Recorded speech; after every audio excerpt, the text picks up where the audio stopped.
掌声有请小鹏汽车董事长 CEO 何小鹏先生。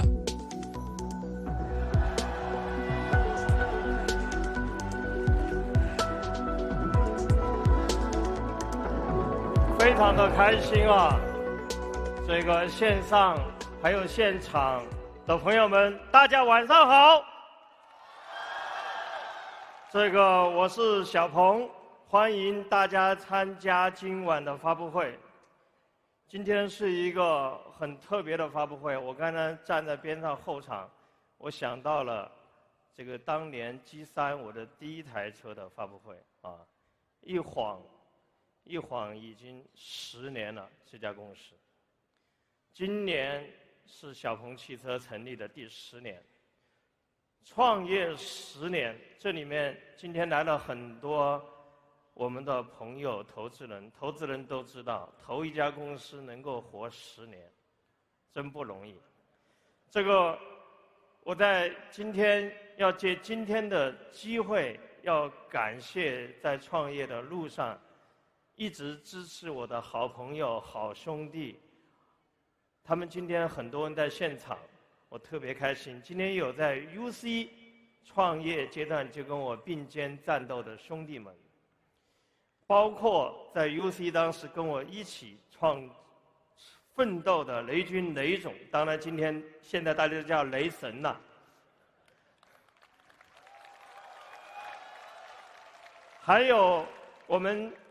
UC 跟阿里在一起之后，在阿里时期一起奋战的很多的朋友，也今天来到了现场，我也非常开心跟他们一起。还有我看到的下面有最开始忽悠我造车、监督我、投资我、支持我、帮助我的投资人的朋友们，我也感谢他们。就像雷总说，当时是我们支持他，我们当时是投资人鞭策我们。还有在最近一直支持我们，把几十年造车经验跟我们一起分享的来自大众汽车的 Ralph和 Stephen， 也欢迎他们今晚的到来。另外，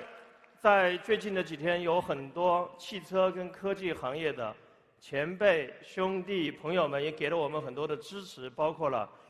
比亚迪的王传福先生、华为的老于、广汽的庆红师兄，以及长安汽车的朱华龙、极客的聪聪、蔚来的李斌、360的老周，还有 NVIDIA 的 Jason 等。更重要的是，有非常多的媒体老师、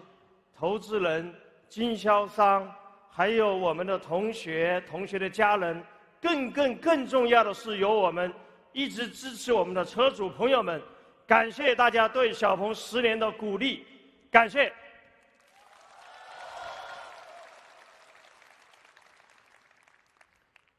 我觉得我非常幸运，从我读大学1995年开始到现在接近30年，我经历了中国科技高速发展的30年，包括了计算机和互联网，包括了智能手机和移动互联网，还有现在的新能源汽车。我看到了在这不同的浪潮里面，有非常多的公司创业，其中少数的创业取得了辉煌的成就，它创造了一个在我的工作生涯里面一个完全不同的时代。但是某个角度我来回忆，不是我们这一群人创造了时代，而是时代造就了我们这一群人，让我们这几十年看到了巨大的变革。而且我也跟大家分享一个小故事，在我1995年我读华南理工的时候，我总觉得这个世界上没有太多机会了。大家知道华南理工在那一级有5个人创业，做了 TCL、创维、康佳、格力和万家乐，他们都是一级的，有3个人是一个班，有另外2个人是同一级。在那个时候，我在想，是不是我生晚了？机会都没有了。我相信，我也肯定，永远要相信未来有更多的机会，机会就在我们的眼前。那么，回到2014跟2024，在我第一次创业 UC 之后，看到了中国新能源汽车的巨大的变化。可能在今天很难想象，在10年前，新能源汽车的渗透率只有4%，在过去的10年里面增长了125倍，到现在的接近50%。我记得5年前我在北京有一个会上，跟很多新能源汽车的老大一起开会，大家在探讨2025年新能源汽车的渗透率。除了我记得还有华为，我们认为超过25%，其他人都认为在那个时候，在2019年的时候认为只有10%几。大家也很难想象，在技术和成本上，举一个例子，10年前，一台电动汽车的续航大概只有150到200多公里，今天600都是标准，甚至有的汽车能够做到接近1000公里。在那个时候，1度电的成本，就是电池的成本，过万是随随便便的。在今天只用小几百块钱。汽车的波澜壮阔的10年，让我们看到了科技在快速的变化，市场在快速的变化，客户在快速的变化。在这个10年里面，我也很高兴，小鹏在这个10年里面，我们做了未来出行的探索者。大家对这句话怎么理解？在那个时候，在我们刚刚开始创业的时候，我们在想，过去的100多年里面，大家记得发明了飞机，人类发明了飞机，人类也发明了汽车。我们今天每一个人的生活都被交通工具改变了。如果没有飞机，如果没有汽车，如果今天没有今天的很多的电子产品、交通工具，我们的生活，我认为完全没有今天的快乐。但是在最近的20-30年、30-40年里面，是不是我们可以进一步的探索出行？为什么将来我们在城市里面开车不能都是无人驾驶？为什么我们在城市之间不能用低空、便宜、安全的飞行？为什么我们家庭里面、公司里面没有机器人帮助我们来去做一些力所能及的事情？我相信每一个科学技术创业者，每一个甚至技术人员，都会有这样的想象。而小鹏汽车当时在这一个愿景里面做出的第一步，就是给热爱科技的人做智能电动汽车。回到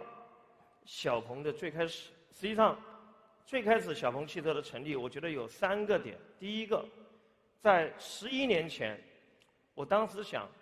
一个互联网产品经理能不能干一点更不一样的产品？在我当时认为，一定是软件跟硬件耦合的产品。然后我记得印象很深刻的是，大概在13年，雷总从美国回来跟我说，他去美国看了一家公司，这家公司叫特斯拉，那时候刚刚上市，刚刚推出 Model S， 说有一个人在美国从互联网的体系把一个智能汽车干出来。当时我们都觉得还是非常的疯狂，但是也非常的为之鼓舞的。同时，当时在我的创业里面，我也期望对于公司有一个变化，这是在小鹏汽车最开始梦想的原点。然后回到2014年，我们那时候去看，在我最小的时候接触车，我小时候是1980几年第一次乘坐汽车，这个大家想想，1990年、2000年、2010年的车实际上没有太大的变化。无论是车的外造型还是车的内造型。我在想，为什么汽车行业从2014年来回看过去的30年里面，没有足够的创新跟变化？我们看到了智能手机苹果、小米对诺基亚的变化，我们看到了很多智能化的变化，但是为什么汽车没有？我们也想到了一个很难的一个事情，就是互联网的软件世界当时追求极致快速迭代，而汽车的世界追求的是安全，追求的是平衡的艺术。那么我们看到的这一个汽车行业不变化，我们这群互联网人有可能把这个变化做到吗？在那个时候，我们还问了自己一个问题：未来的趋势究竟是新能源还是智能化？说实话，这个问题很多人当时认为连新能源都不是未来。在我们当时的一个判断是，新能源一定是未来，但是智能化是更大的未来。新能源是纯电的能源，从能源密度上来看，它实际上离化石能源还差距甚远。大家要知道，汽油大概比纯电今天的能量密度仍然有20到25倍的能量密度的差距。也就是说，纯电永远目前来看赶不上化石能源的这个能量密度。但是纯电也好，那个时候叫智能，今天叫 AI 也好，都会在另外某些程度去改变汽车。为什么？这是我们当时反复在思考的。小鹏在当时做了一个巨大的，也是一个重大的决策。我们认为智能化是未来最大的趋势，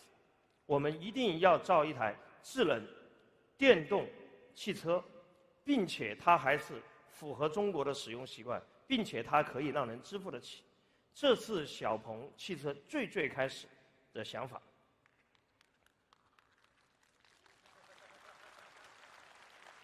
这是我们创业的时候的一张照片啊，这张照片是一波互联网人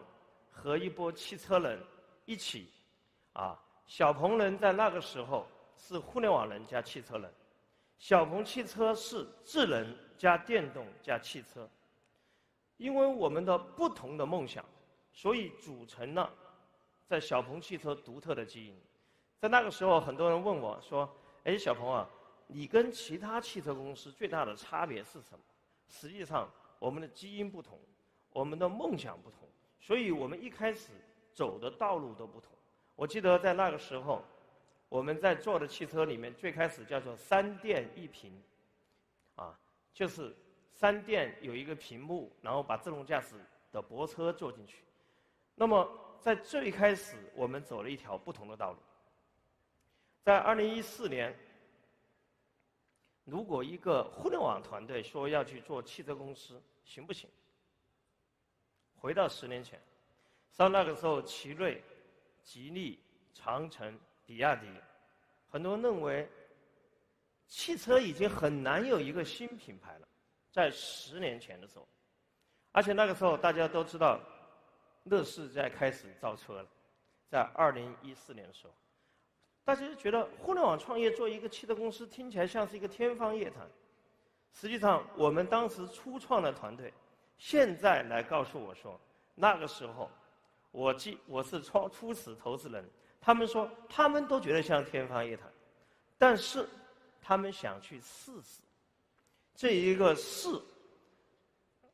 造就了奇迹。我觉得创业的人有一个最重要的，就是都相信自己能够创造奇迹。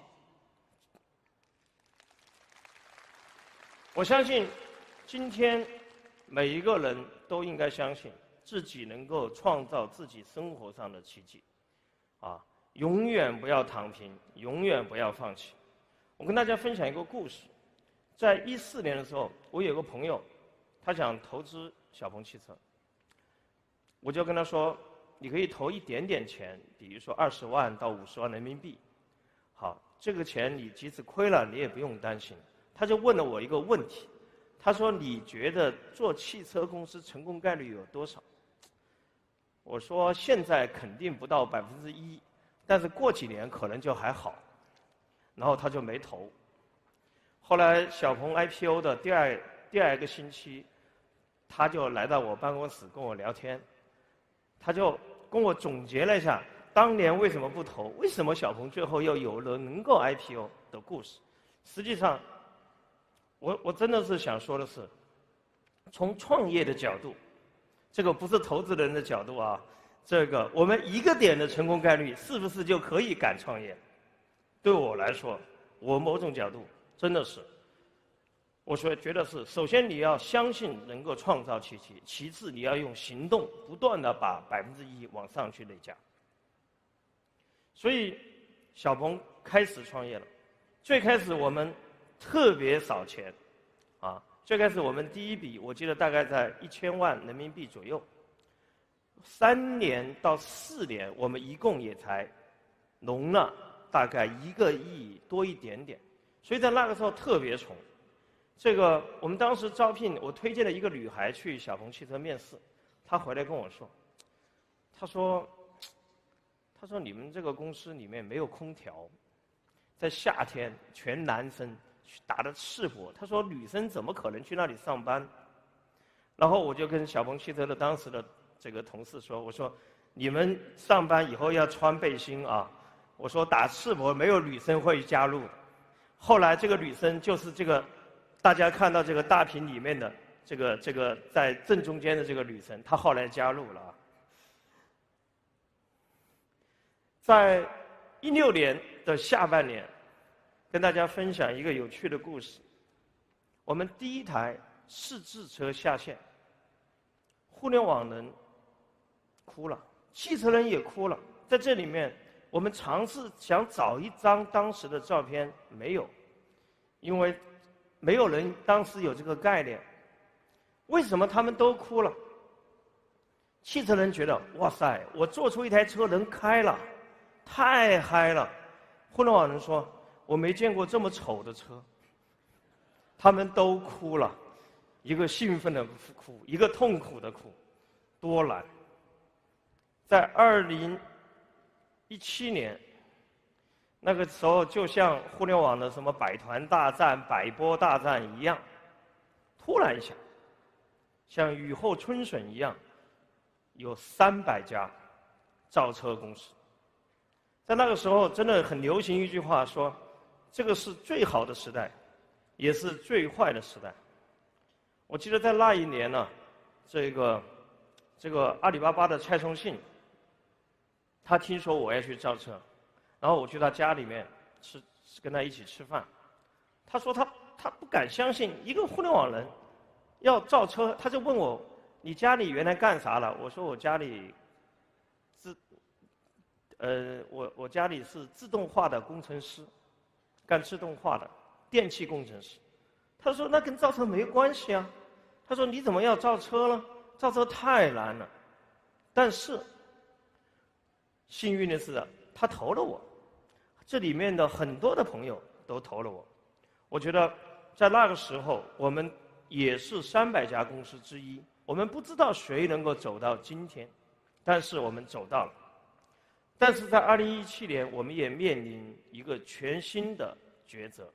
也就是2017年的8月份，我离开阿里，全身心投入在造车里面去。但是在那个时候，我们看到首批车，我是不满意的。说实话，花了太少的钱，不足够。所以我当时做了一个重要的决定，把整个车直接做了一个重大改，推迟了差不多接近20个月。我们额外多生产了753台车，花了4个多亿。后来有我们内部同学跟我们说，哎，早知道我们就买几个空调了，然后把当时规划做好点。换个角度，在那个时候，我告诉自己，一个车你造出来，你是需要开到高速上的，你愿不愿意和你的家人一起在高速上以120公里甚至以上的速度驰骋？如果你担心、你畏惧，你就不要造这个车，你也不要卖这个车。在今年有一个记者采访我关于飞行汽车，我跟他说了一个段子，我说我们飞行汽车要造出来，高管要每一个人飞5000公里。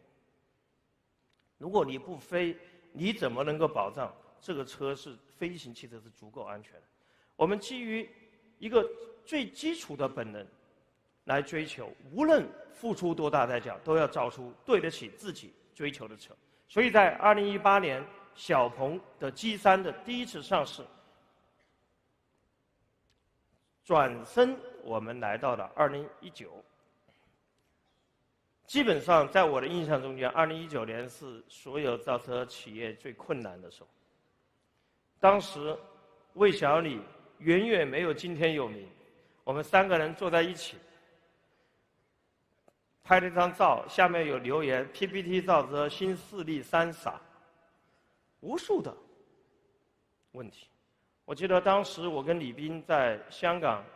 聊天，我们谈到融资。李斌给我的一个解释说，他说他就躺在 ICU 里面，他说我们就在门口候着。实际上，真的是很难想象。比如说，在2019年，我们融资了4个亿美金，大家会觉得哇，融了4个亿美金太多了，也挺好的。大家知不知道，这4个亿美金里面，有2个亿差不多是我自己投的，另外2个亿有很多是包括我们的朋友、投资人一起来支持我们。但是这4个亿美金，我记得当时我的 partner Brian 跟我说，我们能够撑6个月。造车是一个特别需要很多现金流的事情，只能支持6个月，然后我们撑住了。我觉得这个非常幸运，也非常让我激动的是，到今天为止，我还在不断的增持小鹏汽车的股票。我在小鹏的股票都是自己买的，从来没有一股卖过。对自己的信任就是从自己的行动开始。2020年，小鹏 P7 上市，这让我们多了一个标签，在后面的新造车势力冠军。我们也做了非常多有趣味的创新啊，例如朋友们，后来在中国也出现了很多的朋友们，以及我们在2020年的8月27日，也就是4年前的今天，我们上市了。突然一下子市值很高，是很好，但是也带来了新的问题。大家都觉得自己做得很好，实际上并不一定是。在那个时候，我们每一台汽车，我们都期望成为同级别，在那个时间智能的天花板。从 G3 到 P7 到 P5 的第一个有激光雷达，到 G9 第一个我们把城市的辅助驾驶能够开通，到了 G6、X9。但是我们也碰到了一大堆的问题，在小鹏体系里面忽视了经营。第二个，没有关注用户的体验。我们在追求某些点的极致，例如技术的极致、智能的极致、互联网的极致，但是我们忽视了平衡的艺术。说实话，在那个时候，很多人跟我说，你们只要卖了10万台车，你们就能盈利。我们当时就一直有抱着这个梦想。后来我们发现，谁说的？根本盈利不了，根本规模可以导致你的 BOM 下降，规模可以导致你的利润增加，但是不能在10万台盈利。在过去的时间里面，汽车大部分是集成研发，我们今天不一样，我们今天汽车是研发。在过去的时间，一个汽车是大概300人，花了3年多做。今天我们做一台车，我们同一时间是几千人同时在做。所以在那个时候，小鹏也碰到了自己的一个巨大的挑战，也就是2022年的 G9 上市。我们发现了一个问题：我们可以把智能和其他的长板做得足够长，但是我们不能有短板。这个跟以前在互联网创业完全不一样。大家知道，在互联网创业里面创造了很多传奇，比如说举一个例子 ，WhatsApp 卖掉的时候，这个公司才是小几百人，卖了一个天价。这个公司里面只有技术，只有产品，没有任何其他的团队，甚至。但是汽车你可以做到吗？如果你的汽车团队没有市场、没有销售、没有收购、没有运营，你根本不可能把这家公司做出来。所以，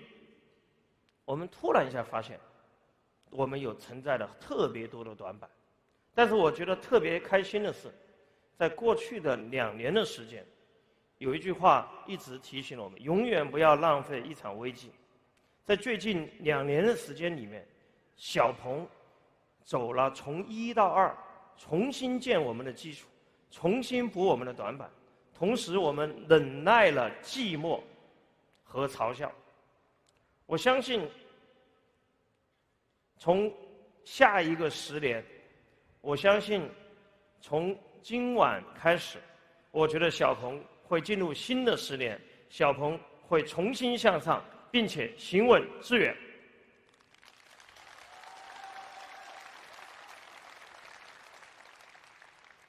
我想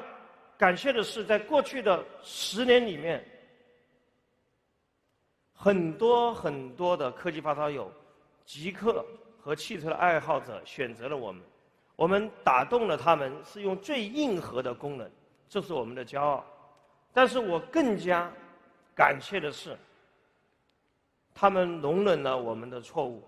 容忍了我们的任性跟不足，并且我们在下个10年正在全力以赴地改进自己。我们一定要让选择过我们的用户为我们将来更加的骄傲。我特别感谢有一个技术人，当时罗尔凡和 Stephen， 他们被我们打动了。他就是大众。大众当时考察了中国市场上所有智能汽车的品牌，最终选择了小鹏汽车。在过去的1年里面，大众跟我们有3次深度的合作。我们都看到了，科技是我们的信仰。实际上，大众的技术非常的强，它只是在智能上面的技术不太强，但是在其他汽车的技术很强。我举一个例子，我们跟大众合作之后，他把我们的车每一台车都开50万公里，然后把车拆了，去看里面的每一个部件的变化。这样我们过去不是这样想的。那么在很多标准跟规范都是考虑，如果这个标准规范在全球会怎么办？整个的思考逻辑跟我们有非常多的互补。所以我特别兴奋的是，我们跟大众创造了全新的技术战略合作。大家都知道，在1980几年开始，中国的汽车是海外的公司出技术，中国的公司做制造跟市场。但是我很兴奋的是，我们跟大众用了全新的合作模式，一起为了未来的智能电动汽车去努力。我相信我们会跟大众走得更远，我相信我们会一起把这个技术走向全球，被世界认可。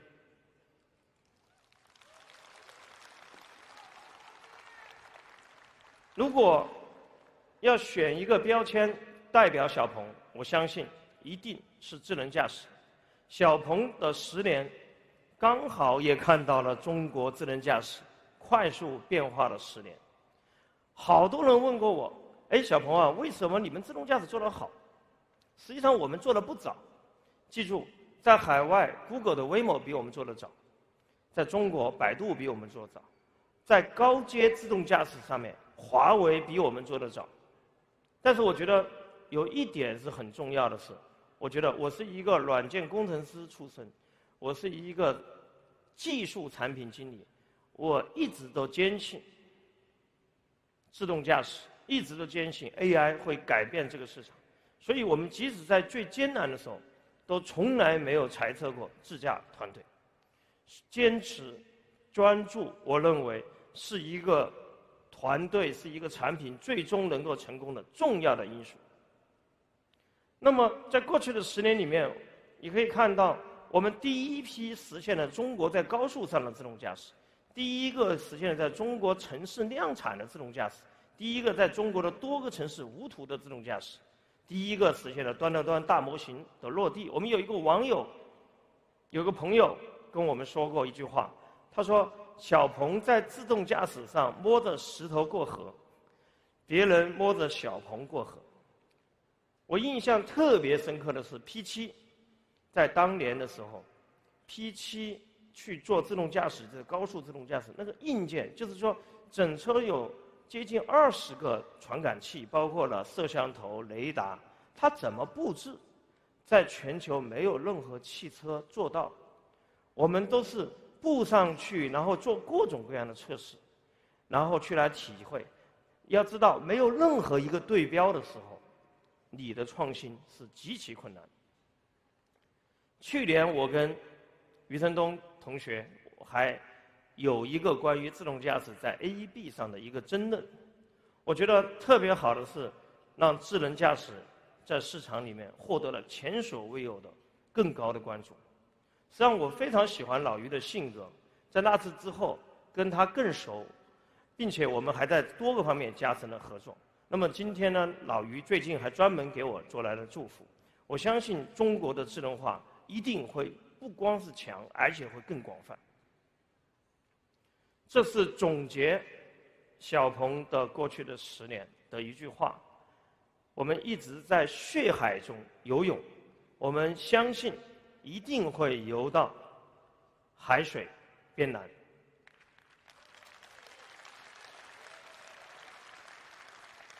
这个，我觉得人生就是一场只能向前，永不停止，在时间长河中的游泳。人生就需要折腾自己。你反正都是折腾了，你不如折腾自己更强烈一点。如果是80分的难度，不如换成120分，甚至换成200分的难度。我觉得我们每一个人，最后应该让自己的小朋友以自己为榜样，而不是把希望寄托在我这辈子就这样，你们要努力。应该是儿子女儿跟我们说：“老爸，我这辈子就靠你了，我们要努力，对不对？”所以，这个再次在这10年里面，感谢我们的用户，感谢我们的投资人，感谢我们的伙伴，感谢支持我们的所有的朋友们、同学们、家人们，感谢你们，谢谢。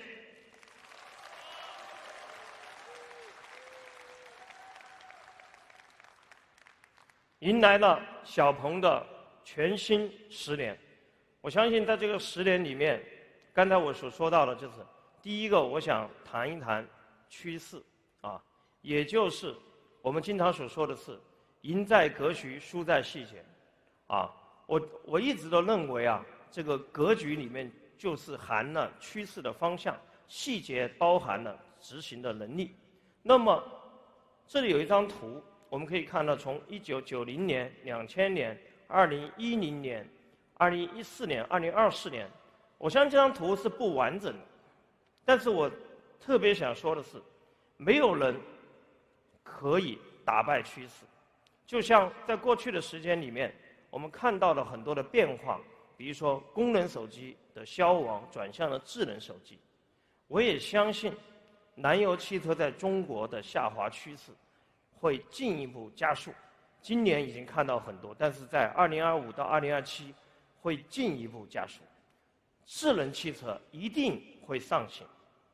而 AI 的浪潮会起来得更快速。这个谁都想不到，在2018年，我当时第一次见 Jason， 在那个时候，我还是认为英伟达是一家主力在显卡上的公司，那时候的市值大约在100亿美金。在现在3万亿美金。我实际上一直认为，我们需要顺势而为，才有可能去做到更好，无论是创业还是人生。所以，下一个趋势一定包含了，我相信有一点，也就是 AI 的浪潮。甚至我认为 AI 浪潮这个趋势会比原来的互联网、移动互联网要更大，要持续的时间更长。所以，小鹏给新的10年，我们继续在未来出行探索者，我们期望自己成为面向全球的 AI 汽车公司。在过去的时间里面，我们都知道软件定义汽车，但是我想说的是，软件工程师们一定要考虑，你们也要变化了。AI 正在某一些方面提高软件的上限 ，AI 正在某些方面扩展软件的能力。在下一个10年，小鹏会专注 AI 跟大智障，面向全球，期望成为最好的 AI 汽车公司。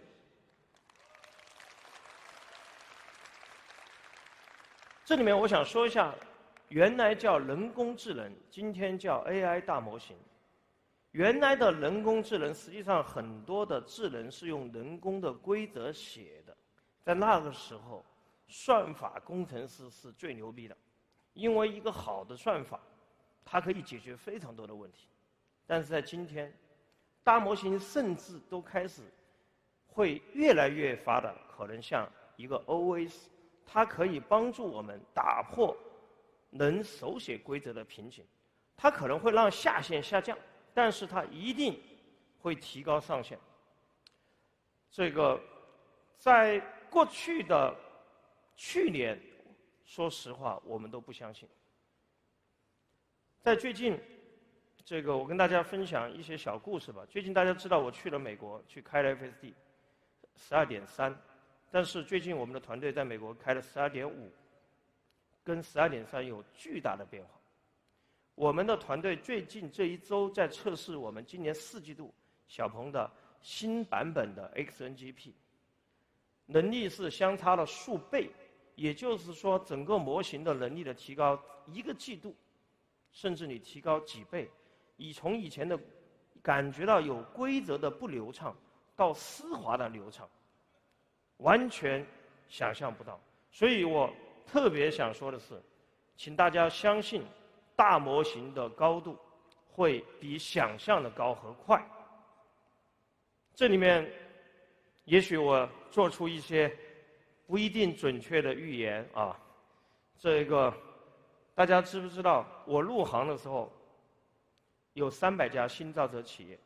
有100家原来的造车企业，包括商用车。在现在，中国有规模的销量的品牌40家，只用了多少年？只用了7年。如果再用10年，中国汽车主流的品牌，包括了国有、外资、合资、民营，还剩几家？我觉得就像当年的春秋到战国一样，我自己估计小于7家。如果你真的是小于7家，供应链该怎么变化？经销商该怎么变化？每一家企业的规划、战略、组织、执行该怎么变化？我觉得就像刚才我所说的是，在过去的2年时间，我们以只活下来不超过7家为目标，重新调整。我们也在思考一个事情：什么是入场券？我们相信，在这个10年里面，1年起码要卖100万台强 AI 的汽车，才是决赛的入场券，还不代表你能够成功。仅仅是卖车是很好的，但是怎么样能够把车跟 AI 耦合起来，这才是未来10年最重要的。而且 AI 汽车一个非常重要的事情是，越多的数据 AI 成长越快，差距会越来越大，进入一个强者恒强的竞争格局。小鹏的未来10年，我们也期望小鹏汽车有1半的销量来自海外。说实话，我总结最近几年我看到中国最优秀的公司，我都发现他们在海外越做越好。相反，我来看中国最近20年、30年里面的科技公司有哪一些做得不够好，我发现其中一点都是海外没有足够的重视跟没有足够的做好。所以小鹏汽车在今年开始花力气，更大力气来开始做全球。小鹏做全球可能跟其他的不一样，我们是从欧洲起步，以科技为导向，我们期望把中国的智能、纯电、超快充走向全球。这个跟大家报告一个不是好消息的一个数据，在过去的半年里面，我们在欧洲3万美金以上的车，我们竟然是卖的最多的，因为大家基本上全部都在卖3万美金以下，价格不仅仅是竞争力，我相信科技也必须是竞争力。所以小鹏做到第一，我不觉得是很强，因为我们卖的量也不大。如果我们卖到了在欧洲上半年能卖到几万台，我觉得是一个非常好。但是我们今年整年在欧洲可能也都是以万为规模。所以换个角度，我是非常的相信中国的公司一定会走向全球，而且一定不能仅仅用性价比，应该有不一样的能力。这是小鹏在 AI 体系里面的一个图谱啊。在下一个10年里面，我们会以 AI 汽车为核心，涵盖机器人、飞行汽车，并且我们在底层将芯片和大模型纳入到小鹏的全闭环里面去。我们相信，只有全域全站进入研发，包括软件、包括硬件，才有可能最后做到数据的闭环，才有可能把海量数据做好。我们看一下，在过去的全球的互联网跟移动互联网的公司，每一家公司的核心的软件、核心的能力，全部都是自研的，没有人去集成。但在汽车公司里面，很多的时候都是用集成合作伙伴的能力。所以在今天，我也想跟大家去汇报我们在这个上面的一些思考跟行动。第一个，也就是小鹏的芯片，我们在8月23号及时总算量产流片成功。那么这一颗芯片，我们也会用在小鹏的汽车、小鹏的机器人、小鹏的飞行汽车上。图灵芯片拥有什么样的能力？首先，我想跟大家分享的是，它是面向 L4 驾驶，跟小鹏现在的所使用的芯片，1颗顶3颗。为什么我们能做到如此？我们做到有2个特别的点。第一个，绝大部分的芯片，它在考虑的时候，它是考虑多样性，不同的行业、不同的需求。但小鹏当时在做图灵芯片的设计的时候，第一个，我们完全基于自动驾驶当时的 Transformer 的为基础开发的。第二点，我们只考虑了在小鹏的车规体系里面，包括了汽车、机器人领域里面，如何把模型、大模型做进去。所以我们是一个极其定制的芯片，但是它非常的高效，且成本控制得极好。我们在这个芯片上，我们可以跑甚至本地跑30B 的本地大模型，且是运行流畅的。我们在目前的测试，我们这一颗芯片有40个处理器核，我们针对于图像的 ISP 做了专门的研发跟优化，我们集成的神经网络在这个 DSA 体系里面，所以加上了这一系列的事情，我相信这帮助小鹏在下一代的自动驾驶，包括机器人领域里面，都会打下非常好的基础。同时，今天还跟大家分享小鹏的端到端的自动驾驶的几部曲。我们是期望在现在的情况下，我们是希望用第 L2 的硬件和成本实现 L3 加，期望尽量无限接近 L4 的用户体验。所以大家看到，在过去的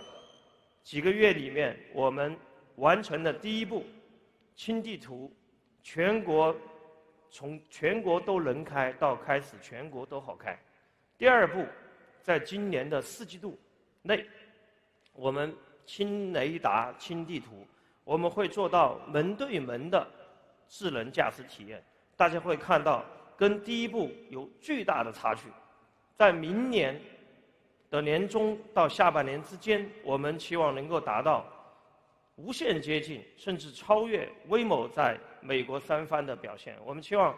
每100公里接管次数小于1次。我们在最近开了好多的 L4 的车做乘坐，我们发现它跟我们的车有一个很不一样的点。在 L4 的车上，你乘坐你是不会想着去接管方向盘的，因为你不是坐在方向盘的位置。所以它没有效率接管。什么叫效率接管？就是说你觉得它开得太慢了、太肉了、太菜了，你自己把方向盘抓住接管。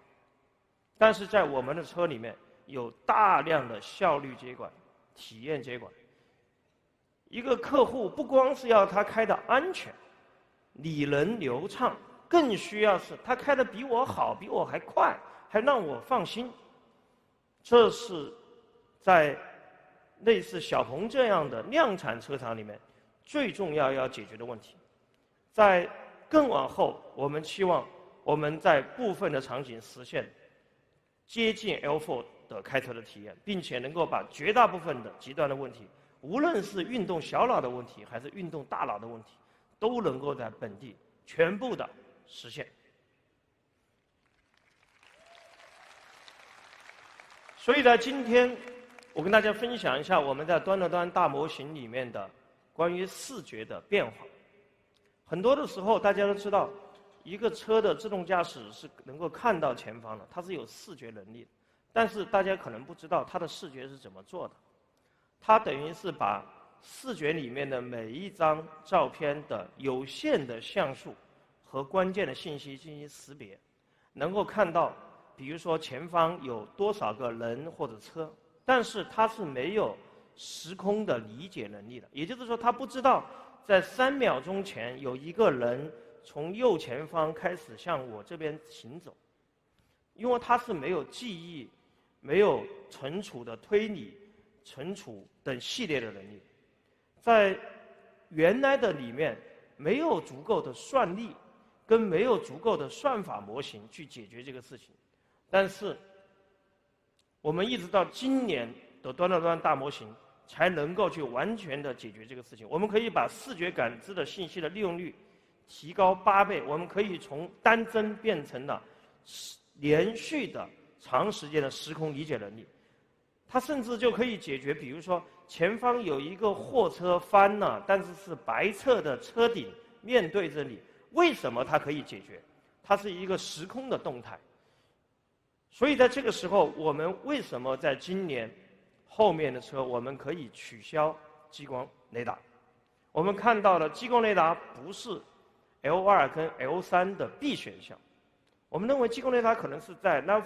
L4 上还是必选项，但是 L2、L3 它可以显著的降低客户的购买成本和维修成本，特别可以提高颜值。因为大家看到激光雷达要不然装到车顶，要不然装到两边的车灯那里去，所以端到端是可以去让原来的视觉能力有了巨大的提高。所以我们在这个阶段，我们会推出全新一代小鹏 AI 鹰眼视觉方案，它的感知的距离整体增加了125%，以及速度提高了40%，使整个的视觉到规控的整个体系更快、更灵活，反应更快。那么在 AI 鹰眼视觉方案里面，我们可以看一下它对于暗光、逆光、非常大的光差。有很多的 L4 的朋友跟我说，大光差是 L4 里面最困难的一个点。实际上，在我们的硬件跟软件架构方案里面，完全可以解决。所以，大家会看到我们的 AI 鹰眼视觉，跟现在的 Max 方案相比，我们升级了前视、后视、侧视的摄像头，并且取消了激光雷达跟部分的雷达。因为整个算法能力的提高，小鹏在后面激光雷达方案和纯视觉方案会同步更新，而且保证体验在绝大部分99.99%的情况下是完全一致的。我们 AI 鹰眼视觉方案会在今年的4季度随着小鹏的 P7+ 首发上市，同时会在随后包括 Mola 在内的多个车型里面去搭载。这我相信在全球范围内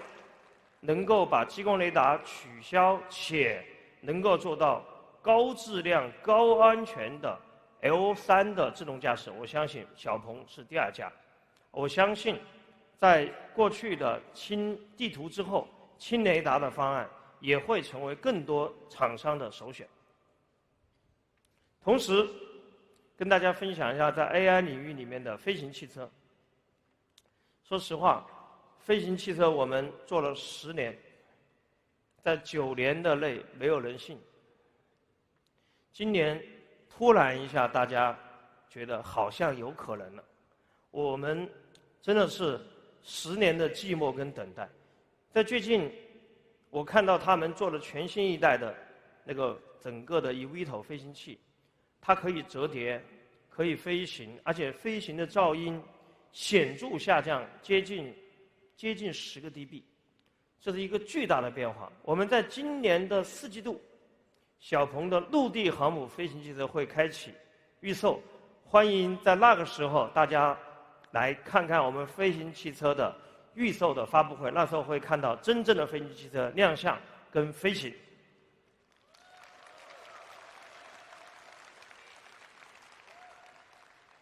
我们在今年的1024还会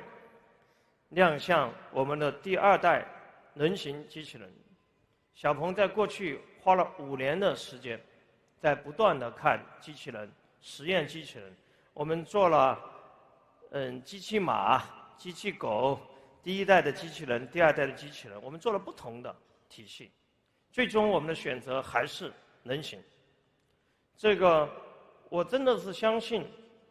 今天的 AI 的快速变化会推动机器人的巨大的向前。大家都不知道机器人最难做的是什么？我觉得最难做的是手。一个人的骨骼中间有40%的骨骼在手跟臂，在机器人里面一样是非常非常困难。在过去的时间里面，现在小鹏的机器人有超过60个关节，你如何用规则去把60个关节动态的进行组合，在过去用程序根本做不到。所以在过去的时间，我们一直不肯做人形，我们一直做个4足的更简单。但是现在，包括小鹏的端到端的自动驾驶模型，我们会在年底开始移到小鹏的机器人体系里面去。我们发现了一个逻辑，就是说，全新的方法论可以让这60多个关节组合成一个丝滑、灵活、理能，并且更聪明、有沟通能力，甚至有简单的思考的逻辑。这我相信是未来机器人的一个变化。实际上，我也认为，机器人可能是未来 AI 汽车公司都会去做的事情，因为机器人的能力跟 AI 汽车基本上一致，而且甚至更难。大家记不记得以前我们新造车企业说要融200亿，才有可能把一个车造出来开始卖？我相信将来的机器人也一样，需要200亿才有可能把一个机器人这么复杂的事情做好。我期待小鹏的机器人将来可以先从工业先进入工业市场，然后逐步的开始能够服务大家。那么刚刚讲了芯片，讲了模型，模型里面只讲了自动驾驶的模型，还有其他的大模型。我们还讲了飞行汽车跟机器人，那么讲一讲 AI 汽车。大家都知道，面向全球的 AI 汽车公司是我们的目标，所以如何把汽车做好，是我们最重要的一个点。那么今天我们也会带来全新的 MOLA， 也就是 Made of New AI。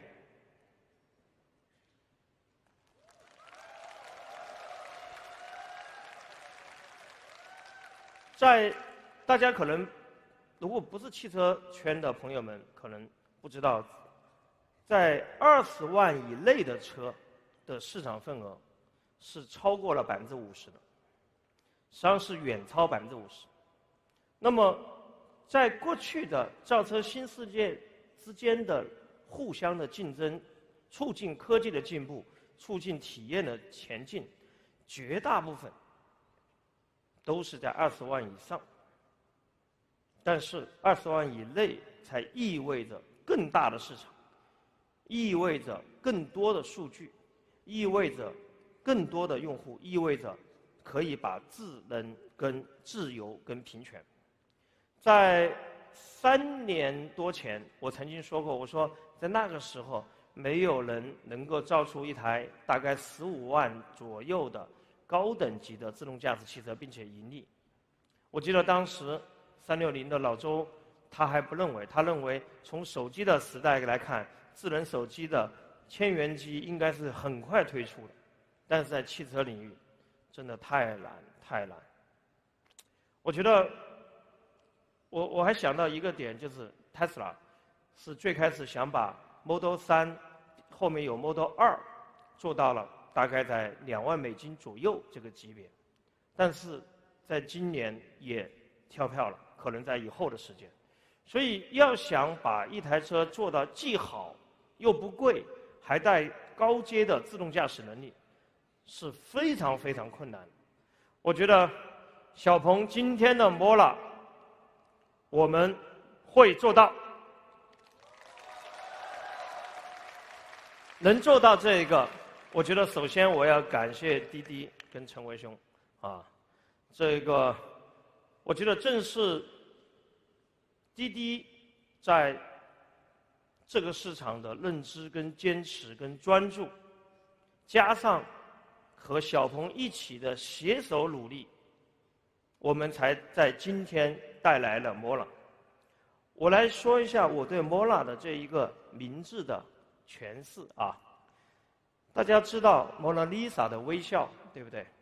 但是可能只有一部分人知道，蒙娜丽莎这幅图、这幅画画的是2个人的脸放在一起，所以你会看到他的脸的微笑很特别。他实际上不是一个人，他是2个人。这2个人无缝的把它组合在一起。换个角度，对我来说，我们需要把 New AI 和艺术把它无缝的合在一起。对我来说，左手 AI， 右手艺术，形成了 Made of New AI， 也就是 MOLA。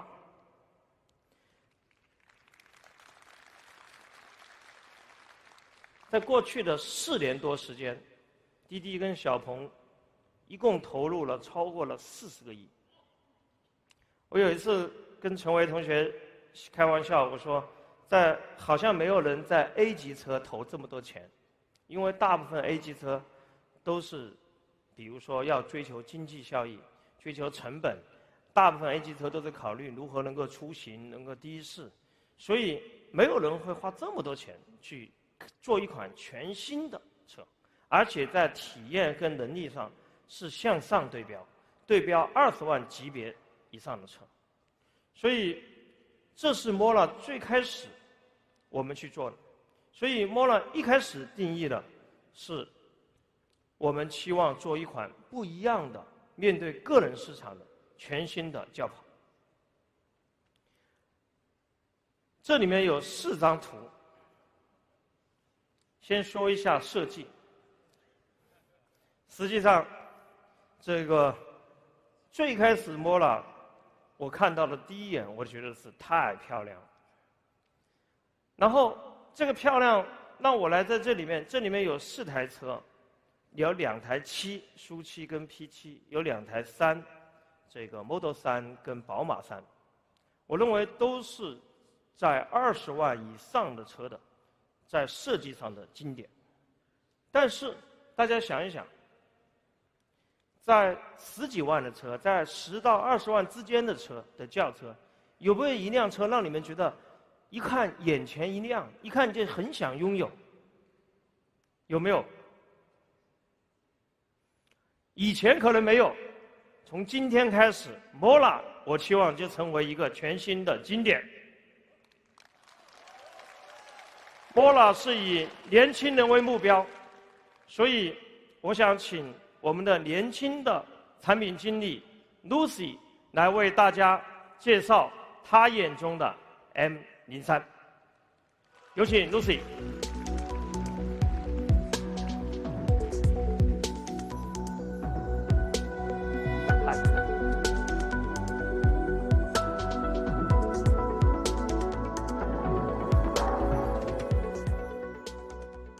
感谢大师兄。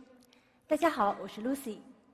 在我进入到 M03项目组之初，就一直听到一句话：年轻人造年轻车。今天当我站在这里，也更能感受到这句话的含义。M03是我们为丰富年轻的生活而量身打造的全新智能掀背轿跑，希望能让大家在生活中的每一个幸福瞬间，都能因有 M03的陪伴而更加多彩。那今天我也希望可以通过我的分享，能够引起更多年轻人的共鸣。那接下来就让我们一起来看一看这款掀背轿跑的新经典。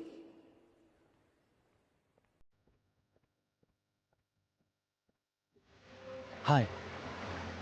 Hello， 你好。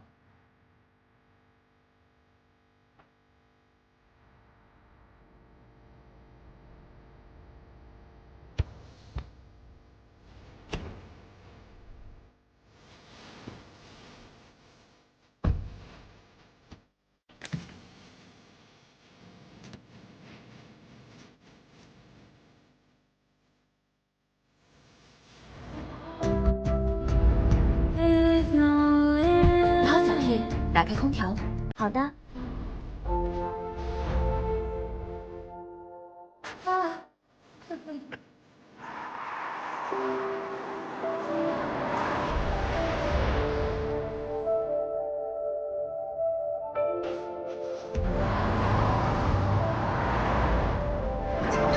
There's a fire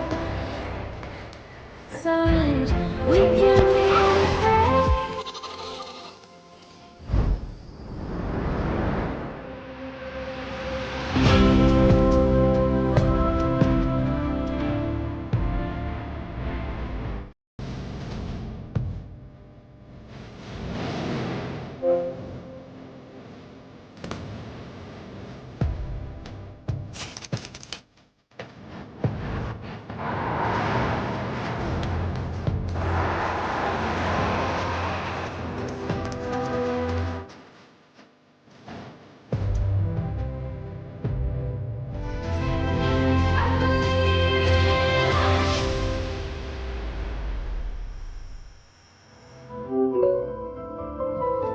There's a fire burning deep inside. We can do anything. There's a fire burning. We come to life. We can be anything.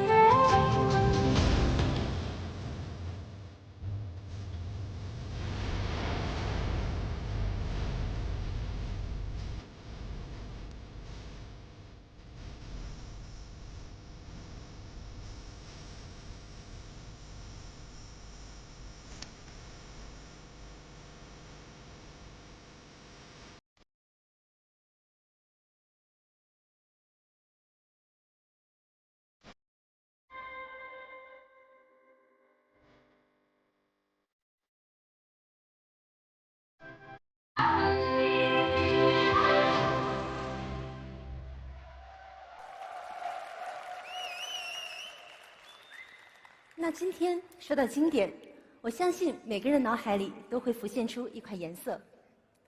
那我们为 Mona 这么富有艺术气息的名字也找到了它的颜色，那就是星汉米。在明亮的外表之下，隐藏着一些俏皮，在不同的光线下，也会呈现出五彩斑斓的米色。我相信它也一定会被所有用户所喜欢。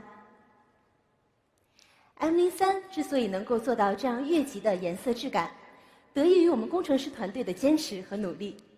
让我们年轻人可以在第一台车上就拥有豪车级别的车漆质感。M03 清漆厚度做到了 BBA 级别的70微米，在保证漆面平整度的同时，还能提供丰富的光泽质感，并具备超越同级的抗紫外线能力，使得 M03 的车漆不仅能够做到一眼惊艳，还可以常看常新。我们希望星汉米可以成为 M03 的经典色。那与此同时，我们也带来了小鹏家族的经典色暗夜黑。了解小鹏的同学都知道，黑武士套装一直都是我们的特别版，也深受广大男朋友和女朋友的喜欢。那我们也知道，年轻人不喜欢等待，所以这次 M03 的黑武士版将在第一时间跟大家见面。下面这个颜色在我们内部被称作师兄蓝，因为在 M03 首秀的时候，大师兄就表示过对星耀蓝的偏爱。我想这个颜色在上市之后，也一定会受到很多师兄用户的喜爱。虽然说白色是每一辆车的保留色，但是白色的 M03 却是我个人最喜欢的一款。正如它的名字星云白，纯净的颜色搭配动感的线条，更能凸显出 M03 的优雅与大气。下面这个颜色在我们设计师内部被称为 I 人色，因为在我们的多次调研当中，它都深受到 I 人的喜欢。但我相信星雀灰并不只是为了 I 人而准备，只是它冷静的色相会给人带来一种格外的安全感。以上就是我们为 M03 带来的5款高质感配色，5款颜色款款出色。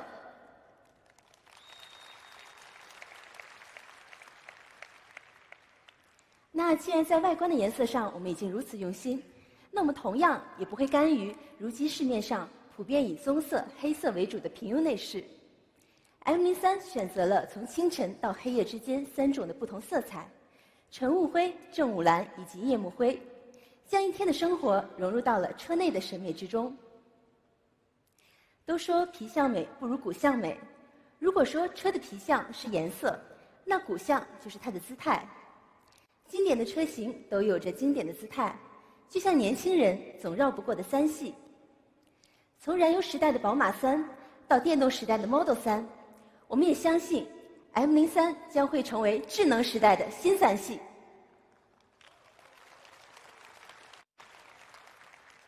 经典的3系姿态都有着车头低趴、整车低质芯、宽体造型以及大轮毂的设计。M03 以 AI 量化美学致敬经典的3系姿态，并在智能纯电时代塑造属于我们自己的美学风格。在 M03 亮相之初，它的一张黄金比例图就受到了我们网友的关注。M03 拥有 3.31 的长高比、0.47的胎高比以及 1.31的宽高比，是远超绝大多数运动轿跑的黄金比例。同时，它的车长达到了4780，轴距2815，可以媲美 B 级轿车，比 Model 3还要再大一圈。我们形容它就像体脂率只有15%的健美身材一样，立体而又有力量感。M03 的姿态有2个黄金，一是黄金比例，2是黄金风阻。M03 的黄金风阻可以做到了全球最低的0.194系数，但对于我们用户来说，这不仅是一个好看的参数，而是通过15项的风阻优化，提升了将近60公里的续航里程。作为女性，其实我并不是很喜欢冰冷的产品参数。在 M03 的风阻优化中，最让我感到惊艳的是它会呼吸的前脸，它让我们年轻人可以提前享受到在100万超跑上才有的设计。M03 的全融合主动式进气格栅会随着车辆的速度而变化，智能平衡风阻和电驱的冷却需求。相对应的，它也可以帮我们增加15.6公里的续航里程。不只是 HIS， 运动包围、前压式的前舱设计、19英寸的超大轮毂以及流线型的掀背压尾，这些我们年轻人喜欢的越级元素，都可以在 M03 上一并拥有。那接下来我想给大家介绍，在 M03 的设计当中最让我心动的一点，那就是它掀背式的外观设计和它所带来的超大后备箱空间。它满足了我们颜值控的基础上，把有趣的生活也通通装进了属于我们车主自己的空间。像我其实会在周末经常去上午练吉他，下午可能会去打网球，晚上有可能也会去约闺蜜一起小聚。那其实在这种情况下，我很难一次性带齐我的所有装备，这就让我必须要以家为中心，不停地回家去更换装备。而 M03 的超大后备箱空间可以让我一次性把周末的生活全部打包带走，生活的中心也不再局限于家的周围，而是被 M03 拓展到了任何角落。M03 配备了同级最大的后备箱空间，容积达到了621升，甚至比很多中大型 SUV 还要大。在不调整座椅的情况下，可以轻松放下一个28寸和4个20寸的行李箱，而在放倒后座时，它还能将空间拓展至1602升，就算是一个人躺下也绰绰有余。同时 M03 也是目前同级别中唯一标配电动掀背尾轮的纯电轿跑，解决了我经常开关后备箱很难的问题。大家可以看到，这是我对 M03 最向往的一个场景。我甚至现在已经在期待提车之后可以带上我的狗狗，第一时间去旅行。更让人感到惊喜的是 ，M03 还为每一位宠物设置了他们的专属模式。在常规空调、智能除雾、扫风以及换气模式之外，还增加了特有的守护模式。当车主需要将我们的宠物独自留在车内时，可一键开启。那这时，空调会维持在工作状态，并且保证车内的温度舒适。同时，车窗也会自动关闭，车门自动落锁。在副驾上 ，M03 也有巧思设计，我们可以一键调节副驾状态，在最舒服的躺姿和最宽敞的后排空间之中任意切换。那说到后排，在我们身高1.8米身高的模拟测试中，也能获得71毫米的膝部空间预留，同时座椅也非常的柔软舒适，承托性也非常的好。那接下来可能是最受我们女性朋友欢迎的2项配置，相信有很多女性朋友已经跟我有同样的习惯，经常会打开遮阳板后面的化妆镜。那 M03 用了5000K 色温的一个偏乳色暖光灯，为我们打造了一个专属的古装自拍空间。而1.22平米的超大全景天幕，也在给我们带来了开拓视野的同时，考虑到了防晒隔热的问题。镂翼夹层玻璃材质带来了99.9%的紫外线隔绝率和97.6%的红外线隔绝率。那换句话来说，它达到了我们防晒霜 SPF 100+、PA 5+的水平。虽然说我们有隔热、防晒效果非常好的全景天幕，但我们同样也为年轻用户提供了更多的选择，那就是冰晶遮阳帘，2片式的分体设计，既好看又好用。同时，我们也配备了可以调节的软枕和记忆棉腰靠，材质都非常的柔软舒适。与此同时，我们也在门把手上集成了一个香氛储物盒，在提供便捷性的同时，还可以磁吸香氛，为我们车主在车上都带来个性化的香氛气味。无仪表盘的设计是我们为年轻人带来更加简约和开阔，但我们同样也考虑到了更多的需求，所以这一次也是为大家带来了专属的精品仪表，即插即用，而且可以支持个性化的页面设置。那以上呢，其实只展示了我们部分的精品配件，还有更多好玩好用的精品会陆续上新，满足更多年轻人的需求。与此同时 ，M03 的用户就可以在小鹏商城进行预定。14项的越级配置、20万级的外观内饰以及100万级的设计细节，让小鹏 MONA M03 好看的不像是一台 A 级纯电轿车。那接下来 M03 的智能部分，我们还是请对此最为擅长的大师兄为我们继续分享。下面让我们把舞台交还给大师兄，有请大师兄。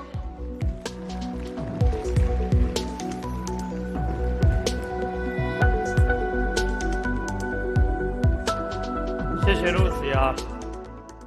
这个关于颜值这个事情呢，永远都是见仁见智啊。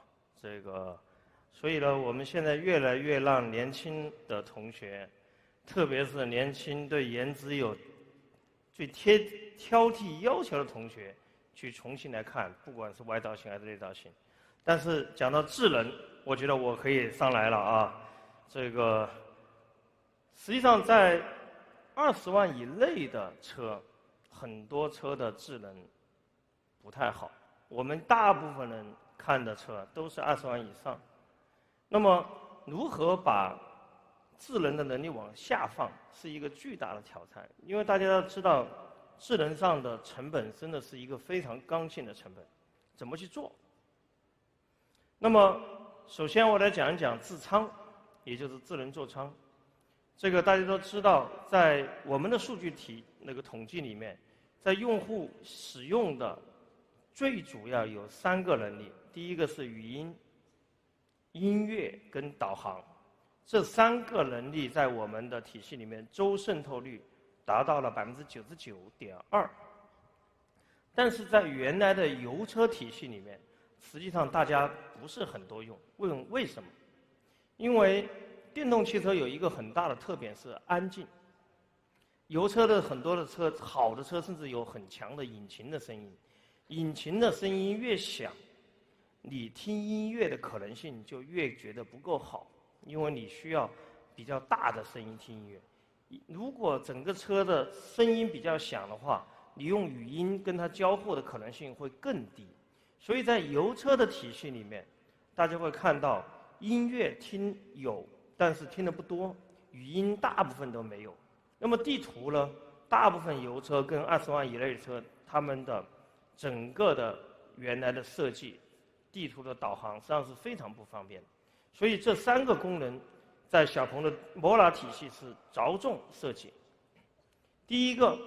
我们标配了4音区的语音助手，我相信这是同档位最聪明的智能语音。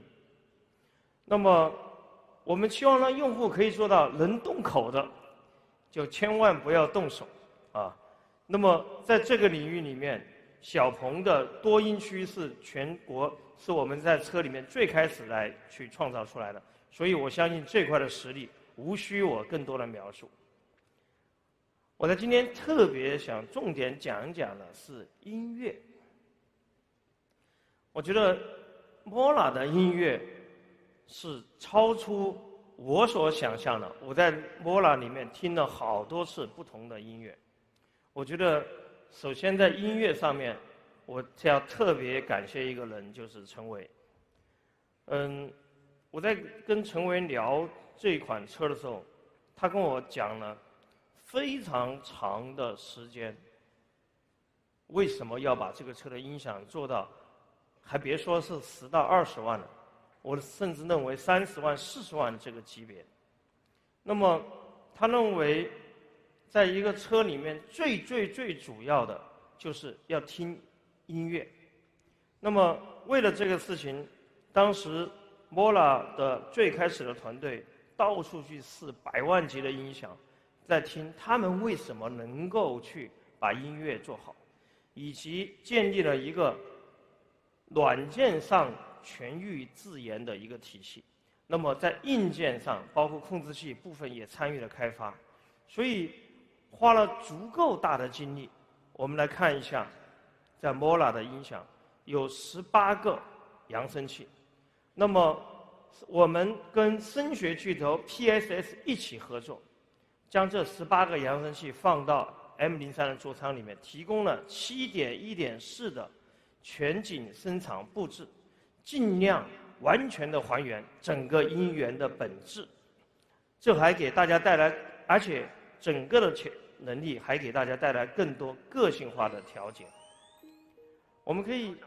看到，这是一个非常有趣的啊，就是开车听歌是很多人的开车的乐趣。在Mola里面，大家可以看到，在听歌的时候，不光那个歌好听，用了大量的算法，把歌能够尽量在一个小范围内最好的表现。它还把车内的氛围光，它还把导航，大家看到，把歌词，把律动、声光电全部放在一起。我觉得这是一个非常不同的一个有趣的设计。我在开Mola车的时候，基本上不光听音乐，而且我还会特地的把声音放大一点。我相信所有人去看Mola一定要试一下音乐，真的是远超你的想象。说到车机大屏，这个我们是在Mola体系里面是花了非常多的精力去考虑为什么能够不要用手机。实际上是我看到的是，还是有很多的用户会觉得用手机是最方便的啊。但是实际上在原来的车机里面，为什么有很多人用手机？是因为输入慢，因为他要用手去输，而且交互差。Mola的整个的交互非常的流畅，一点都不卡顿。另外，总觉得车机里面的导航不准，这些都是劝退用户不去用这个车机，而是继续用一个手机架的问题。所以我们对Mola的要求跟小鹏其他车一样，必须要改变这种现状，要做最好的车机地图。在Mola里面开发了沉浸式的地图，把每个细节都深度还原，让大家一眼就可以看到车辆的真实的场景。大家可以看到这个里面的最右边的一张图，大家甚至看到在夜晚的时候，对于部分的建筑物，比如说鸟巢，它甚至还可以点亮，给你一个全新的惊喜。所以这一个地图也会看到，不光是跟这个20万以内车不一样，实际上它跟以上车还是完全做的不一样。另外，我们做了车道级的3D 渲染界面，它仅仅有3D 建模是不够的，它还需要整个的，你会看到车道级的导航指引，它能够帮助我们在复杂的情况下，比如说，我们都知道重庆很难开啊，很多的时候大家发现每一个城市里面都有很多条道路是要去挑战的，但重庆特别多，它甚至让一个新手能够在重庆，在很多的复杂的路段能够有非常好的开车的渲染效果。同时，Mola还集成了同档位最大的超轻的屏，大部分的这个 A 级车实际上都是15寸、15.4或以下的到9寸的小屏，Mola 是15.6寸。Mola 用1颗8155芯片实现了自动驾驶跟智能座舱在标准版的能力，这是在以前没有人这样做的。因为我们配合了自研的算法，配合了越级的16GB 的超大内存，我们可以让整个3D 的渲染，包括自动驾驶联动起来，丝般的顺滑。所以在Mola里面的座舱、导航、音乐，我相信都是无与伦比的，完全不一样。很多人会问，你这些功能是不是又是要选配？我想跟大家说明是全系标配。不光如此，包括小鹏的强项手机 APP 的车辆管理，包括卡片的钥匙等系列，都是全系的标配。那么，再跟大家介绍一些有趣的功能啊。说实话，最开始我用这个功能还有点迷惑。哎，我说这个是干啥的？他们说，这个是设计团队一定要加入的2个美丽的小废物啊。这个一个叫赛博佛珠，一个叫功德木鱼啊。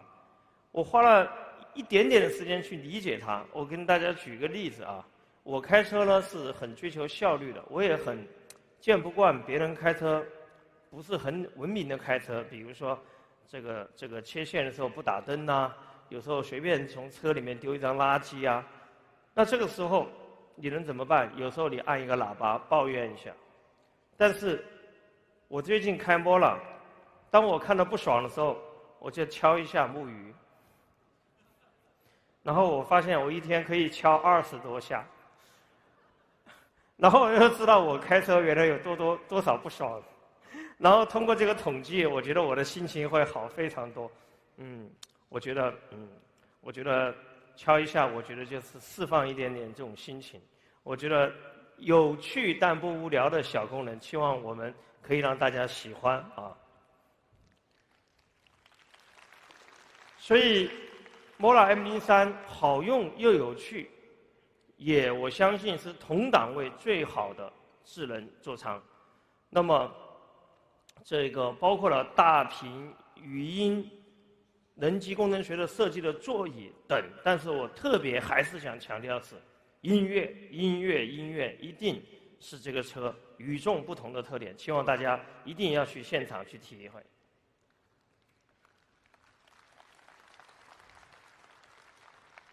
那么开始讲讲自驾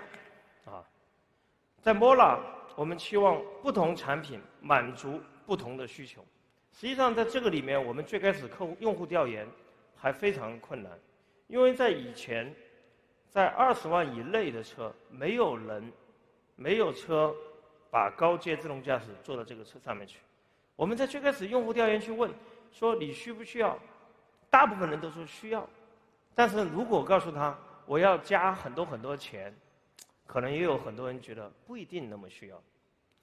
在过去的时间里面，我们一直都不确定在20万以内的这个级别的车需要一个什么样的智驾，但是随着小鹏的自动驾驶能力的提高、成本的控制，以及我们在 Mola 这一次，我们发现了用户对于自驾看到的是跟我们在最开始调研的是完全不一样。在 Mola 里面，我们提供2个版本，支持2种自驾。第一个标准的 L2， 但是领先同级的 L2 的自驾能力，也就是标准版。同样，我们支持了 M03 的 Max， 也就是具备城市里面的高阶智能驾驶的能力。让我来介绍一下这2个版本。首先 M03 里面是同级最强的感知能力，它是标配了21个智能的感知硬件，包括了7个摄像头、12个超声波雷达和2个毫米波雷达。在这个里面，它不光实现了好的 ACC 跟 LCC， 它特别去将用户苦恼最多使用的泊车场景做好。我们来看一看全新一代的全场景智能。在这一个全场景智能的泊车系统里面，有线没线都能停，而且它能够提供很多种极限的场景。我们来看一下这些极限场景，分别是，比如说我们现在看到的像断头路，大家知道我们去停车场经常有一个地方断头路，然后你肯定要自己手动泊进去，因为它车识别不了停车位。我们可以看到 Mola 可以在断头路上自动泊车。再比如说我们在开车的时候，有很多反向，就是倒过来要停的一个车位，而且是侧向泊车，这些 M03 都可以实现。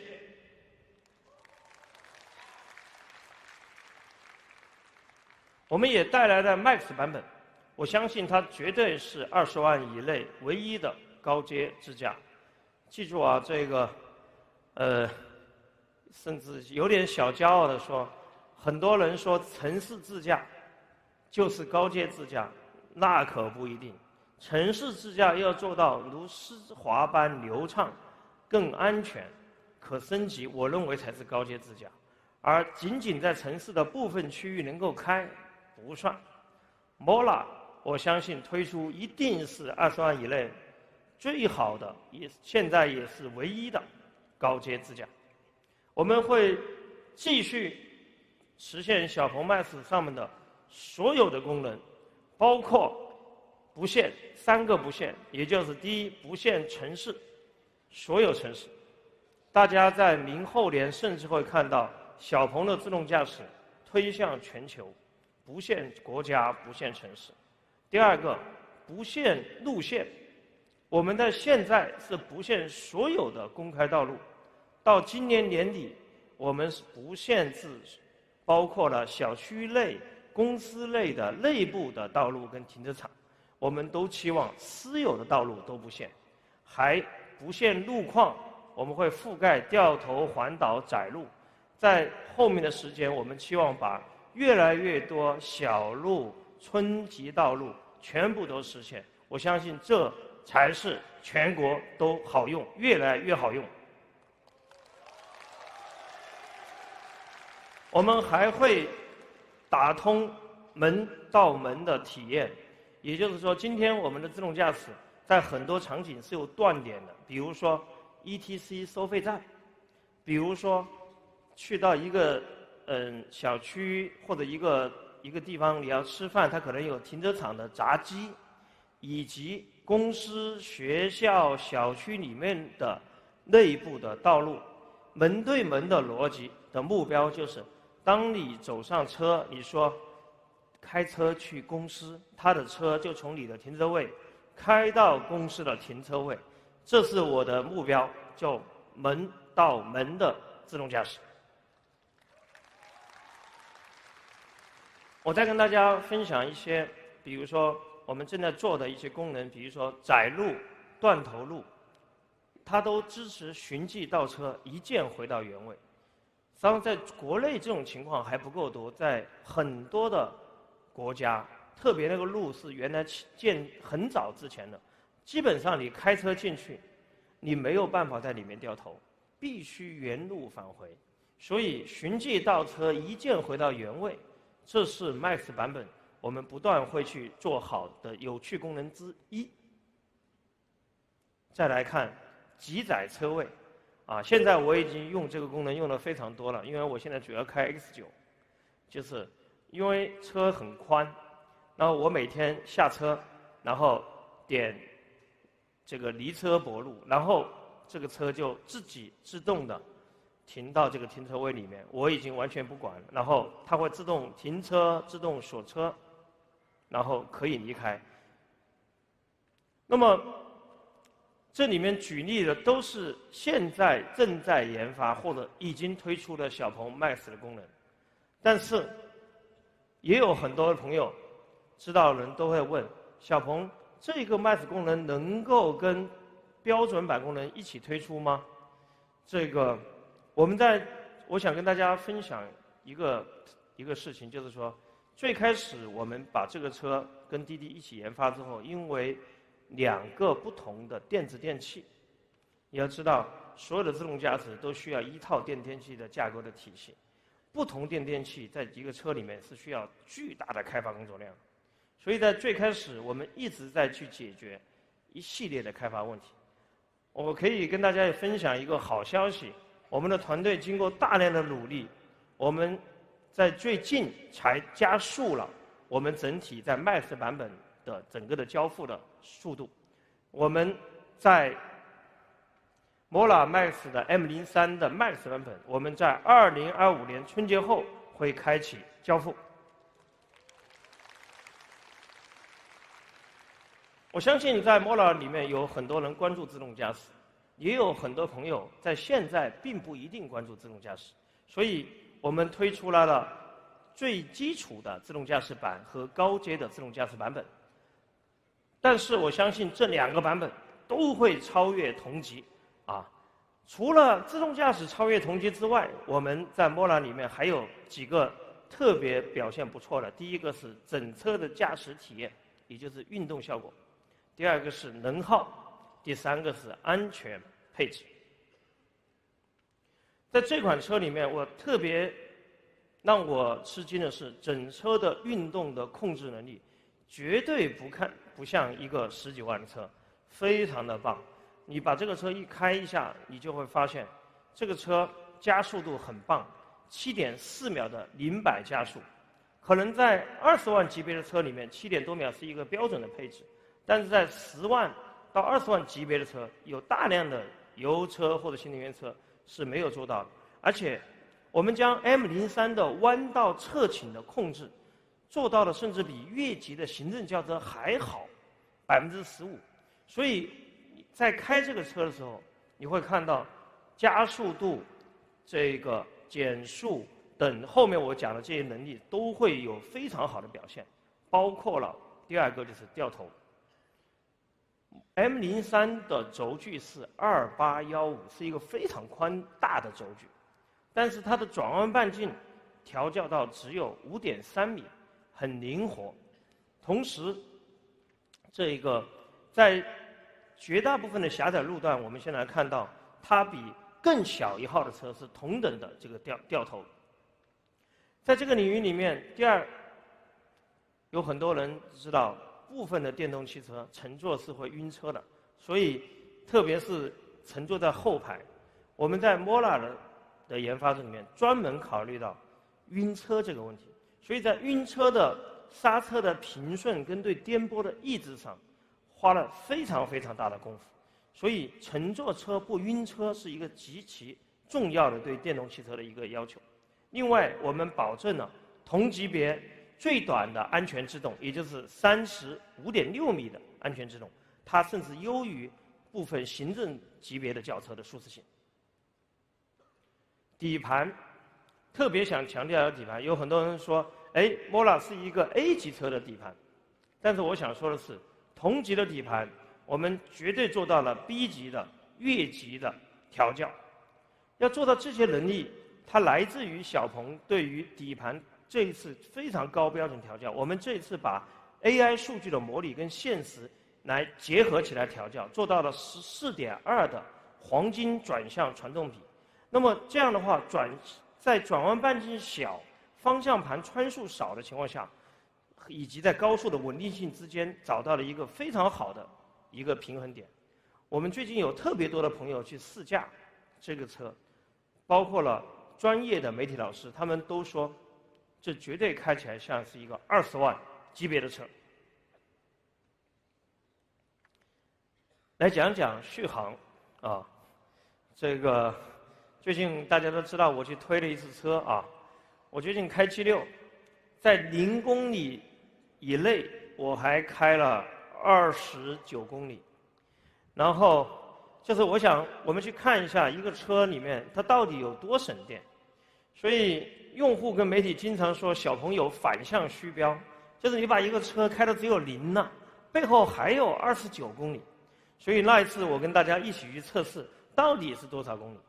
我们拿到了21个中国跟海外关于续航扎实性的测评的冠军。我相信 MOLA 还会继续延伸这样的一个特性，让大家有更扎实的续航。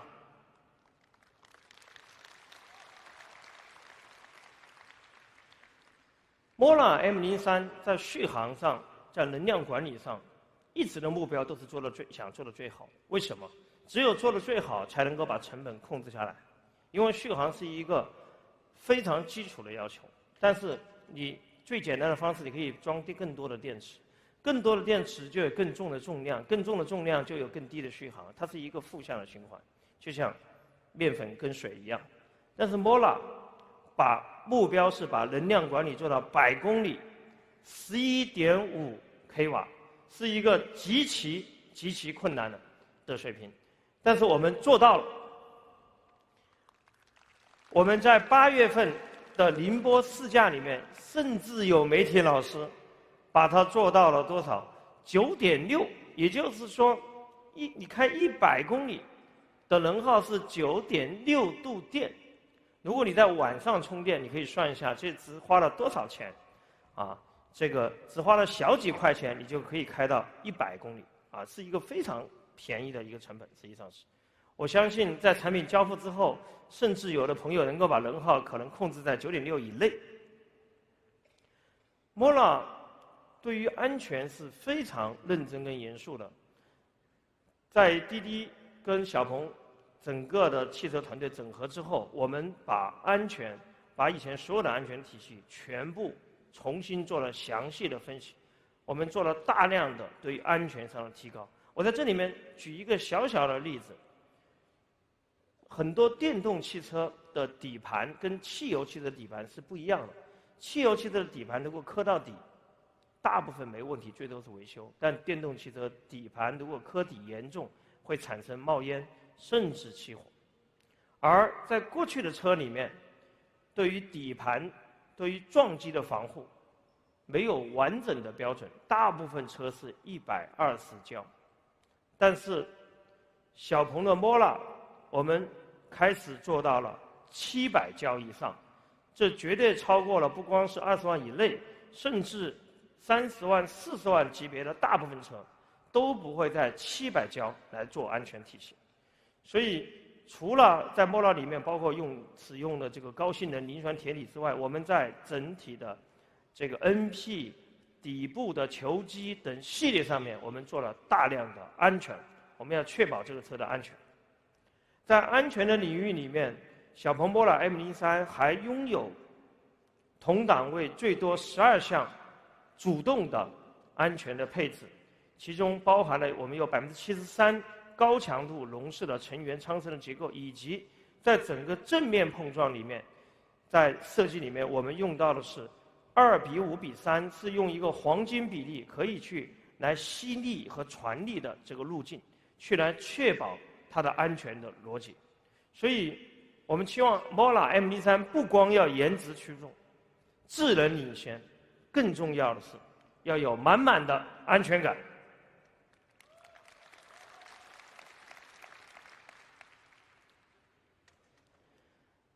到了最关键的环节啊，先我们来看一下小鹏 Mola M03， 谁会买？我们在最近实际上的线索跟小店非常的多，我们在这个里面看到了一些甚至我们原来都没有想到的事情。我们发现有3种特别大的需求。第一种是大量的10万，原来想买10万级别的车，他们是年轻的首购，但是他们想加一点点钱，不多的钱，他们想买更好的车，买更好体验车，这是一种。但是第二种是说，在15万这个级别里面，原来他们开油车或者开混动，但是没有试过智能，听说过很多智能，他们有大量的换购需求，在这个领域里面。第3种也很有意思，有非常多的20万以上的车的车主，包括开 BBA 的车主，他们在家庭里面的增购，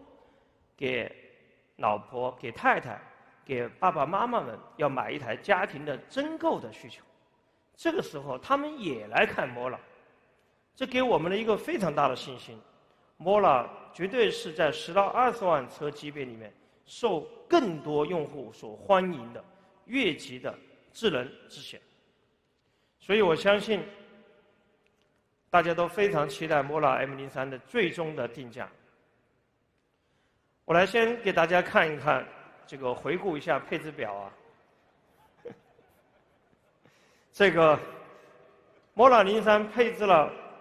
4项独有原创的配置，例如这个音乐氛围的地图、灵动仪表等，但是还有30项超越20万级别车才有的常见配置。同时，其他的有108项的配置是全系标配。在我们的整车里面，大家可以看到续航是分隔，其他的全系标配。其中有52项是同级领先。那么，做了如此之多差异性的能力的 M03， 到底应该卖多少钱？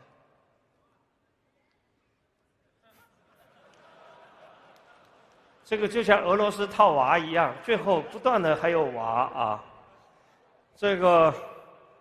但是我真的想跟大家说一下，做一款经济型的智能的对标20万级别的体验车真的是特别难，特别对于我们这样的一个全新的造车企业，我们看到，在过去的时间里面，20万以内的车，大部分都是为出行去准备的。在过去的时间，他们只花不太多的钱去改一改白车身、改一改造型、改一改内饰，就把它卖出来了。所以我们花了40个亿，有4年的时间一起来把这个事情做好，是有巨大的投入的。但是我们也看到，在这个价位段的市场，很多用户都期望能不能使它可支付，能不能更好一点，在性价比上面。所以这对我们真的是一个非常非常痛苦的选择题。我们一直到今天上午还在过会，还在讨论到底怎么定价。这个我今天上午开会，我就想到上次雷总说苏7最后定价，我们以前车都没有这么纠结，这台车特纠结，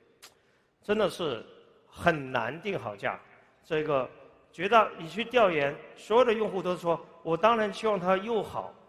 又便宜，怎么办？所以我们最终我们选择还是考虑到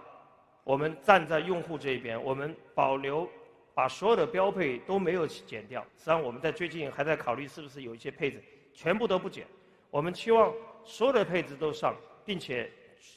最后获得一个不错的价格，能够凝聚我们对Mola用户所付出的努力以及小鹏汽车真诚的态度。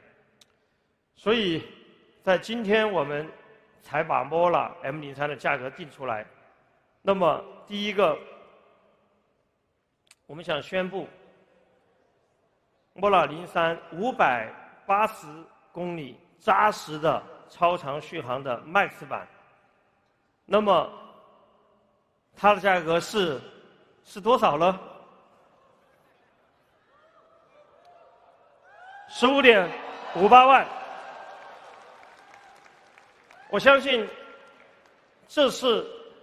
我们之前呢 G6 将 Max 把行业首次带到是20万车的级别，但这次是一个全新的开始。我们第一次把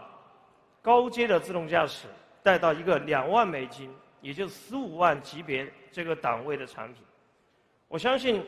它是为了对高阶智能驾驶有着浓厚兴趣跟需求的用户量身打造的。我认为这个价格在这个市场上绝对没有，这一定是不二之选。所以15.58万，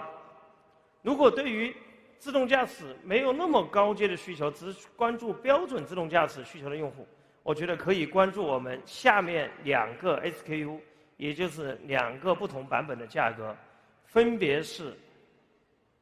小鹏 Mola M03 620公里超长续航版，它的价格是可能最多人会关注的，是多少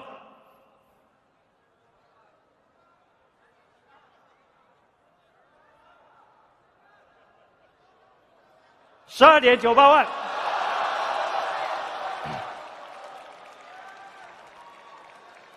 这一个价格，在这个市场上，基本上只能买到500公里续航的车，但是小鹏做到了620公里超长续航。为什么？我们用了大量的技术创新，做到了，把成本做到了，所以换个角度，既很自豪，但是也有巨大的承压，对不对？我刚才看到我们投资人都在说吼吼吼吼。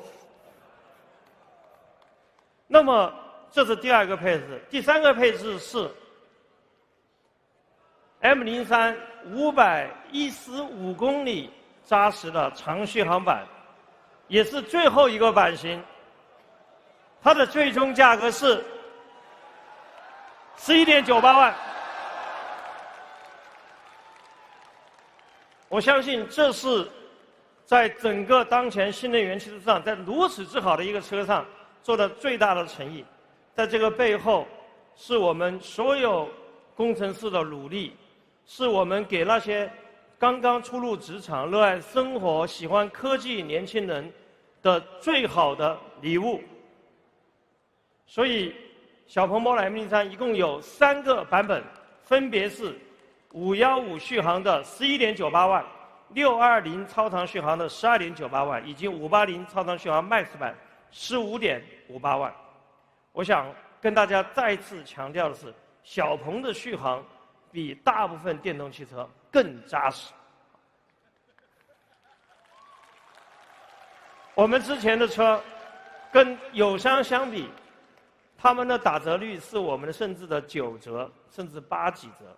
所以换个角度，同比的续航，我们可能要增加10%，这么多的续航。那么在座的今天有非常多汽车行业的资深的媒体老师、专家跟行业的伙伴，大家应该知道这个定价以及这个能力背后沉甸甸的分量。我也想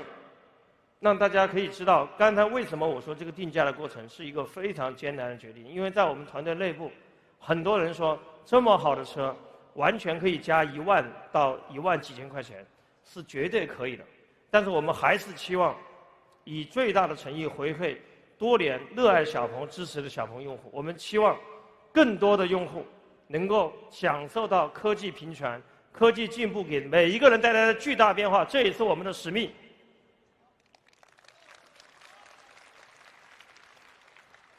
价格还不足够，我们还有权益。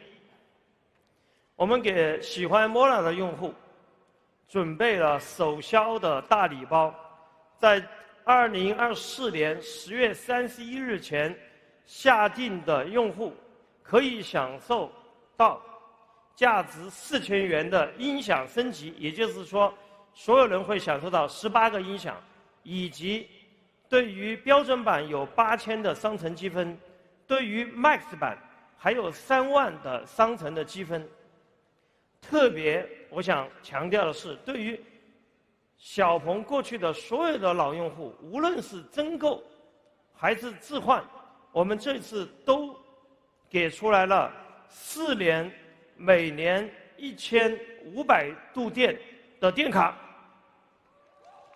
无论是增购还是复购、各置换，全部都有。感谢在过去的10年里面，我们有特别的老用户，真的长期支持我们。我们做的有好的，有开心的，我们也做的有不好的，也让大家不开心的。但是我们期望我们的下一个10年一定会做得更好，也同时从 Mola M03 开始。所以以上就是小鹏全新10年的第一款 AI 汽车 Mola M03， 也是我们的开山之作。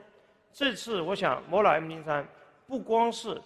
对标20万级别车的体验跟能力，我们还做到了巨大的创新，第一次在全球把2万美金做到全自动驾驶，做到车上去，而且我们还期望反馈了更优质的可支付的价格。那么呢，这个从现在开始大定就已经开放了，这个想早点拿车，大家现在就应该拿起手机立即下单，我相信能够享受到最大的优惠。最后，这真的是最后一页了啊！感谢，我相信这就是今天小鹏10年热爱之夜带给大家的全部内容。在过去的10年，小鹏坚定地相信技术能够改变生活，相信科技的力量。在未来的10年，我相信小鹏继续会秉承坚定这一信念。但是我们从数个长板会变成了没有任何的短板。我们期待做成一家全新的 AI 汽车公司。我们希望跟所有的用户朋友们一起开启 AI 的时代。今天的发布会到此结束，谢谢大家，非常感谢。